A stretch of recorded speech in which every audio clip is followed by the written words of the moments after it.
My friend Keith, not that one, another one, who is a much more au fait with youth speak than I am, has messaged me to express his surprise that Sunak has bars in opposition, which I think means he was funny. He was. And adds, I laughed out loud a couple of times. The line about even Lord Ali wouldn't buy that was He a did very, laugh. very Starmer good line. laughed at it. Yeah, it was a good joke. It was good. But look, I laugh at all politicians' jokes, to be honest, on both sides of the spectrum because, well, I guess I'm a loser. But look, I thought, that was a very Sunak sort of PMQs, wasn't it? A bit about the economy, trying to defend what he thinks is a good record on it, saying that Keir Starmer's going to trash it. A little bit of sort of unity at the end, talking about the security services and that warning that we had from took the wind MI5. out of Starmer's sails. Sorry for talking over you, but a lot of people have made the point that you prepare that final answer. That's supposed to be the bit that makes the news at 10. It is. And by And it's usually gone the changing other way mood around. and changing tone completely, Sunak did slightly wrong foot Starmer there, I think. I'm not sure. No? I would agree with Okay. that. I think it's probably not the tone I would have done it. I would have gone in with that sort of. I'm going to start by talking about the security services and the MI5 briefing, and we can come together, and then we can have our jarring and sparring afterwards. That's kind of how I would have done it had I been running Prime Minister's Questions, which I do not do. Yet. But Keir seemed to have had his Weetabix. I think we can agree on that. He clearly came in with a bit more fight in him than I've seen in previous weeks.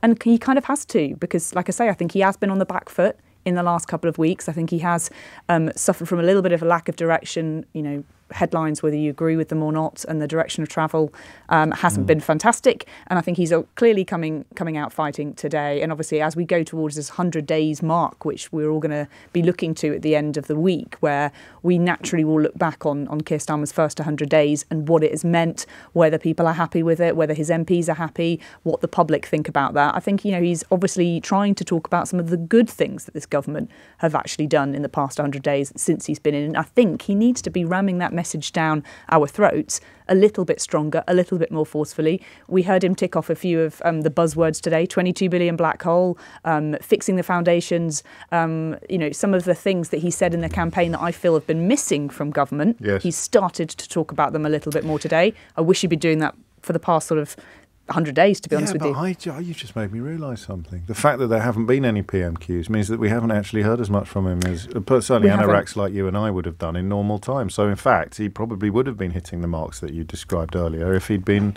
on his feet with the cameras and the attention focused upon him more every week for the last four. Arguably, he can come on and say whatever he wants, whenever he wants to the cameras. Obviously, we media will take him any time. Yes. But obviously, he has been wanting to get on with the job of governing and not wanting to be in front of the cameras selling it. And I think that is a little bit of a more deliberate strategy, because you're in government now. You don't need to be selling yourself to the British public as much after you've just won a landslide election. Do you? Yeah, good point. I think the Falklands answer was textbook. Yeah. I mean, perfect, in fact. It brooks no criticism, and it also makes us aware of familial contributions to the Falklands War that I was previously ignorant of. Me too. It's so strong. I don't know if Keir Starmer's talked about that before, mentioning that his family were involved in a boat that was torpedoed defending the Falklands. They are British and will remain so. That is the strongest signal we've had from Keir Starmer, that there will be absolutely no changes to the sovereignty of the Falkland Islands. And I think he has got a bit of a backlash over the Chagos Islands. I think it's fair to say, from people within his own party, within the Conservative Party, even though James Cleverly, formerly the Foreign Secretary, on the back foot, because these were negotiations that started under the previous administration. Keir Starmer has clearly taken that decision and decided that is something that he's willing to do, despite the backlash to it. Surprised that Rishi Sunak didn't actually... I don't think he mentioned that, did he? Well, he's a lawyer, Keir Starmer, and it would have left the UK, as you know, in breach of international law in the fairly near future. The only chance of getting out of it would have been a vote for a veto from our European Union fellow members, but given that they're not fellow members anymore, he wouldn't have been able to count on that. So Sunak may have chosen not to open up that particular line of inquiry because it is largely media confection, albeit effective. Oh, partly, but equally the top line figure is the same, right? It's still the story is still what it is that they are signing over that sovereignty, whether rightly or wrongly. But yes, you're right. Keir Starmer, obviously stickler for international law, a lawyer, would of course have something to say about that. And potentially Rishi Sunak didn't want to open up a row within the ongoing Tory leadership potentially, if James Cleverly does win, it's going to be awkward questions for him about those direction of travel. If they choose to make political capital out of it. Yeah, yes, exactly, because Keir that. Starmer would have had a very good comeback. Well, actually, we were just continuing what the last guys started. And then Ed Davey, possibly for the first time, highlighting what his role can be in this Parliament. And it's a role that can't be fulfilled by any Conservative for the foreseeable future. And that is to keep the Brexit fires burning, essentially, and to look for a little bit more detail from Keir Starmer, as opposed to the sort of warmish words without much substance on what these improvements to Johnson's so-called oven-ready deal might look like. Yes, the youth mobility scheme has been talked about quite a lot in the press in the last few weeks and months. There have been lots of reports saying that Keir Starmer would be open to such a youth mobility scheme. He has not said that in public. This is all people behind the scenes. And look, we haven't even started those negotiations with the EU yet. Obviously, the Commission and Ursula von der Leyen only been back in post for a matter of weeks. Keir Starmer has obviously been trying to lay that groundwork with a series of European discussions with all of his counterparts. He's been out and about to Brussels. He's been meeting them at Blenheim Palace. But it hasn't really kicked off in earnest yet, and it won't, I'm told, until the end of the year. So we are still a bit light on the detail. Ed Davey doing his best there to try and press Keir Starmer on what that might mean, whether it will look at a youth mobility scheme. Keir Starmer only replying saying we need a better deal. We've got our red lines and we will negotiate with those red lines in place. I think personally he would be open to some form of deal like that. What we forget, though, partly because it's dropped off the radar a bit and partly because of the misinformation and manipulation that surrounded all Brexit discussions when Johnson was in charge, is that it is a genuine negotiation. So Starmer isn't going to say we want that publicly here before sitting down in a locked room, metaphorically locked room, and bargaining. So, the European Union will want some sort of freedom of movement for their young people, and there are more of their young people than there are of ours. So, in terms of gravity or statistics, it would be a win for both sides, but a bigger win for the bigger side. Exactly. So he needs to keep his sort of cards closer to his chest than Ed Davey would like.